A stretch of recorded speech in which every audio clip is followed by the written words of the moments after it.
তো বন্ধুরা finally Oppo Reno8 সিরিজের ওয়েট এখন শেষ হয়ে গেছে আর খুব তাড়াতাড়ি এই সিরিজটি ইন্ডিয়ান মার্কেটে লঞ্চ হতে চলেছে। এই সিরিজটি অলরেডি চাইনিজ মার্কেটে লঞ্চ হয়ে গেছে, যার মধ্যে 3টি স্মার্টফোন দেখতে পেয়েছিলাম, যেখানে Oppo Reno8 ছিল, এর পুরো ভেরিয়েন্ট ছিল, সাথেই এর একটা প্রো প্লাস ভেরিয়েন্টও ছিল। কিন্তু ইন্ডিয়ার মধ্যে এই সিরিজের 2টি স্মার্টফোনই দেখতে পাবে, যেখানে Oppo Reno8 হবে আর একটা এর প্রো ভেরিয়েন্ট।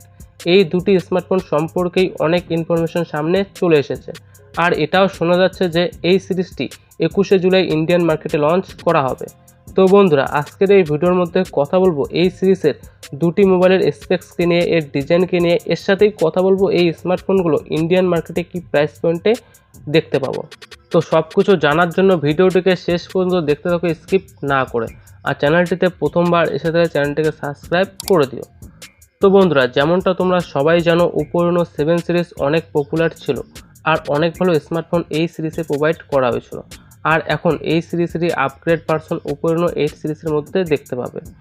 তো তাড়াতাড়ি কথা বলবো এই স্মার্টফোনগুলোর স্পেক্সকে নিয়ে, আর দেখব কোন একটা স্মার্টফোন তোমাদের জন্য বেস্ট হবে। তো সবার প্রথমে কথা বলবো এই 2টি স্মার্টফোনেরই ডিজাইনকে নিয়ে। তো তোমরা দেখতে পারছো স্ক্রিনে এদের যে ডিজাইন, সেটা OnePlus 10 Pro স্মার্টফোনের মতন দেখতে পাবে। এর পিছন দিকে গ্লাস ব্যাক প্যানেল দেখতে পাবে, ট্রিপল ক্যামেরা সেটআপ পেয়ে যাবে, সাথে সামন দিকে বড় ডিসপ্লে পাঞ্চল ডিজাইনের সাথে দেখতে পাবে। তো ডিজাইনের দিক দিয়ে অনেক প্রিমিয়াম স্মার্টফোন মনে হবে। ডিজাইনের পর কথা বলবো ডিসপ্লেকে নিয়ে। তো 2টি মোবাইলেরই মধ্যে অ্যামোলেড প্যানেল দেখতে পাবে, যেখানে Oppo Reno8 স্মার্টফোন হবে সেখানে 6.43 ইঞ্চের ডিসপ্লে, যেটা 90Hz রিফ্রেশ রেটের সাথে আসবে। আর এর পুরো ভেরিয়েন্ট সেখানে 6.7 ইঞ্চের বড় ডিসপ্লে দেখতে পাবে, যেটা 120Hz রিফ্রেশ রেটের সাথে আসবে। তো 2টি মোবাইলের মধ্যে অনেক ভালো ব্রাইটনেস আর কালার দেখতে পাবে। ডিসপ্লের পর কথা বলবো পারফরমেন্সকে নিয়ে। তো যে Oppo Reno8 হবে সেখানে মিডিয়াটেক ডায়মেনসিটি 1300 চিপসেট দেখতে পাবে, যেটা একটা 5G চিপসেট। এখানে তোমরা অনেক ভালোভাবে গেমিং করতে পারবে। যদি কথা বলি এর পুরো ভেরিয়েন্টকে নিয়ে, তো ওখানে কোয়ালকম স্ন্যাপড্রাগন 8 Gen 1 চিপসেট দেখতে পাবে, যেটা একটা নতুন চিপসেট। এছাড়াও 2টি স্মার্টফোনেরই মধ্যে 12GB পর্যন্ত র্যাম, যেটা 256GB পর্যন্ত স্টোরেজের সাথে আসবে। তো পারফরমেন্সের দিক দিয়ে 2টি স্মার্টফোনই তোমাদের জন্য ভালো অপশন হবে।